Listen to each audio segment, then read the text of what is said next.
Shalom, selamat pagi, selamat memasuki hari yang baru, dan salam sejahtera buat saudara dimanapun saudara berada saat ini. Kami menyampaikan selamat ulang tahun kelahiran dan ulang tahun pernikahan buat Bapak Ibu Saudara yang berulang tahun hari ini. Semoga Tuhan memberikan umur panjang dan sukacita buat saudara. Kami tidak lupa mendoakan Bapak Ibu Saudara yang saat ini sedang terbaring lemah karena sakit penyakit. Semoga Tuhan menyembuhkan saudara. Dan juga kepada saudara yang mengalami pergumulan hidup, biarlah kiranya kasih Tuhan menolong saudara dan memulihkan keadaan kehidupan saudara. Bapak Ibu Saudara yang terkasih, sebelum kita mendengarkan firman Tuhan untuk kita hari ini, marilah kita terlebih dahulu memuji Tuhan lewat nyanyian dari buku Ende nomor 286 ayat 1.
Kasih karunia dan damai sejahtera dari Allah Bapa kita dan dari Tuhan Yesus Kristus menyertai saudara.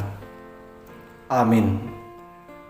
Bapak Ibu Saudara jemaat Tuhan yang terkasih, firman Tuhan untuk kita hari ini tertulis dalam kitab Roma pasal 12 ayat 15 yang berkata demikian.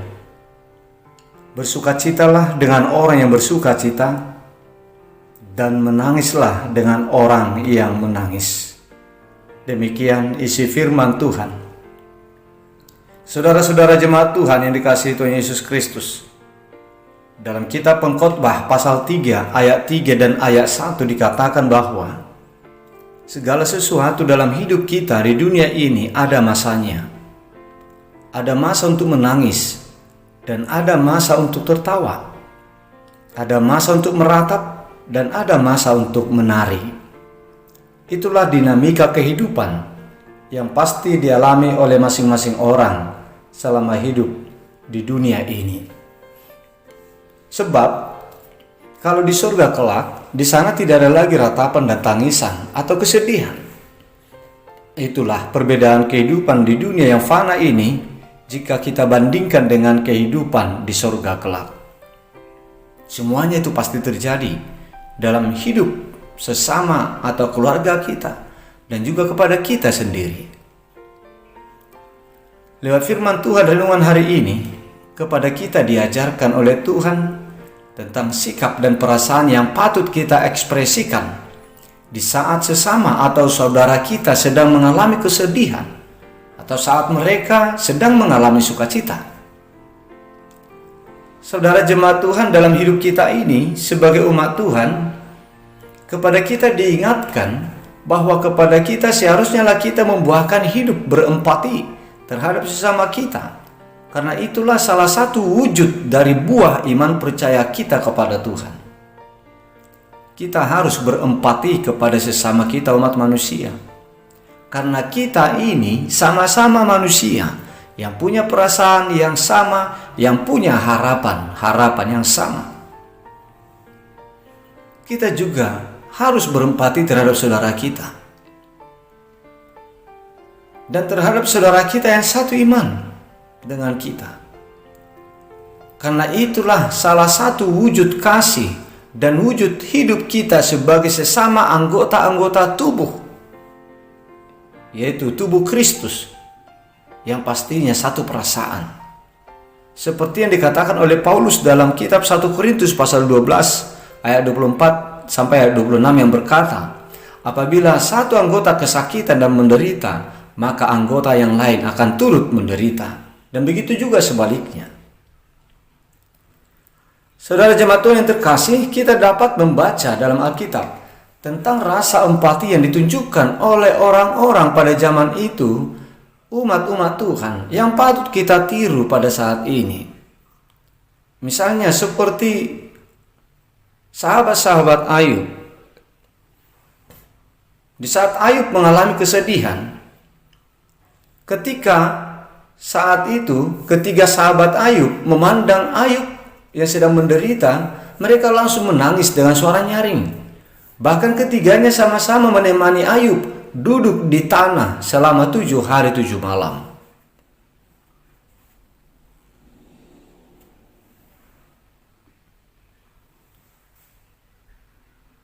Demikian juga Nabi Yeremia yang sungguh berempati melihat kemalangan yang menimpa saudaranya sebangsanya. Yeremia sungguh turut meratapi kesedihan saudara-saudara sebangsanya, meratapi keadaan umatnya di saat saudara sebangsanya mengalami kemalangan.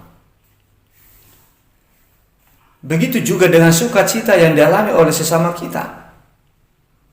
Sebagai umat Tuhan, sebagai sesama anggota tubuh Kristus, apabila sesama kita bersukacita oleh karena keberhasilan atau sesuatu kebahagiaan karena yang lainnya, patutlah kita juga turut bersukacita.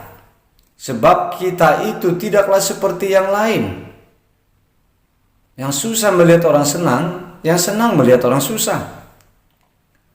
Bagi kita sebagai umat yang hidup dalam kasih Tuhan oleh iman percaya kita, bersukacita oleh sukacita sesama kita, itu harus kita tunjukkan. Begitu juga bersedih oleh kesedihan sesama kita. Rasa empati adalah wujud dari kasih Tuhan. Tanpa kasih Tuhan pada kita, maka kita tidak akan pernah bisa menunjukkan rasa empati yang lahir dari dalam diri kita. Oleh sebab itu, marilah kita hidup berempati, merasakan bagaimana perasaan yang sedang dirasakan oleh sesama kita.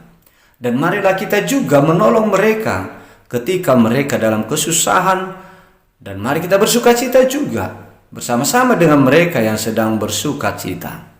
Itulah wujud dari hidup kita yang hidup di dalam kasih Tuhan, dan wujud hidup kita terhadap sesama kita, terhadap saudara kita, bahwa kita ini adalah sama-sama anggota dari satu tubuh, yaitu tubuh Kristus. Kiranya Tuhan memberkati kita. Amin. Mari kita berdoa. Bapa di sorga yang kami muliakan, di dalam nama Tuhan Yesus Kristus, puji dan syukur kami sampaikan kepadamu ya Bapa, atas perlindungan-Mu pada kami dalam setiap perjalanan hidup dan pekerjaan kami. Ya Tuhan, terima kasih buat firman yang telah Engkau sampaikan kepada kami, yang menyapa kami pada pagi hari ini, untuk mengingatkan kami, supaya kami menaruh perasaan sebagaimana perasaan yang sedang dirasakan oleh sesama kami umat manusia, oleh sesama kami, saudara kami sendiri. Mampukanlah kami ya Tuhan untuk hidup dalam kasih Tuhan, supaya olehnya kami dapat berempati kepada sesama kami. Ya Tuhan, kami berdoa untuk saudara-saudara kami yang sedang sakit saat ini. Kami mohon Tuhan melawat mereka. Kami mohon Tuhan sembuhkan mereka, pulihkan mereka Tuhan. Berkatilah segala usaha pengobatan dan perawatan yang mereka terima. Bapa di surga, kami juga berdoa untuk saudara-saudara kami yang berulang tahun kelahiran dan ulang tahun pernikahan. Kami ucap syukur atas berkat-Mu yang Kau berikan kepada mereka ya Tuhan. Berkat perlindungan, berkat tuntunan, sehingga mereka hingga pada saat ini berada dalam keadaan sehat. Dan kami sangat berharap, kami memohon perlindungan Tuhan juga di dalam perjalanan hidup mereka di hari yang Tuhan tambahkan bagi mereka. Ya Bapa, kami juga berdoa untuk saudara-saudara kami jemaat yang sedang bergumul, yang mengalami suatu persoalan hidup. Kami mohon Tuhan tolong mereka, ulurkan tangan-Mu Tuhan untuk membantu mereka, untuk membebaskan mereka dari segala kesesakan kehidupan yang sedang mereka alami saat ini. Demikian juga ya Bapa, kami menyerahkan hidup kami satu hari ini. Biarlah Tuhan yang selalu menjagai kami, Tuhan memberkati segala pekerjaan kami, memberkati segala perjalanan hidup kami. Ya Bapa, kami mohon kuduskan hidup kami dari segala dosa kami, agar kami layak untuk menerima berkat-Mu. Dengarkanlah doa kami yang kami persembahkan kepadamu, di dalam nama Putra-Mu, Yesus Kristus, Tuhan kami. Amin.